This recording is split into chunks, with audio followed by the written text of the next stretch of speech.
அருமை விவசாய பெருங்குடி மக்களே, வீட்டுல படிக்கிறேன்னு போய் சொல்லிட்டு வந்திருக்கும் சிறுசுங்களே, எப்ப வேணாலும் போயிடும் போல் இருக்கும் பெருசுங்களே, இளைஞர்களை கவர்வதற்கென்றே கலர் கலர் பவுடர் பூசி கொண்டு வந்திருக்கும் இளைஞர்களே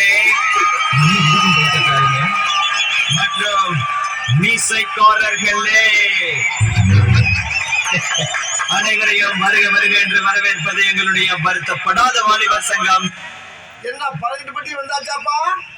அப்புறம் பரமசம் வரல, ராமசாமி வரல, 5 பேர் விட்டு போச்சு, 4 பேர் விட்டு போச்சு, பேச்சே இருக்கப்படாது.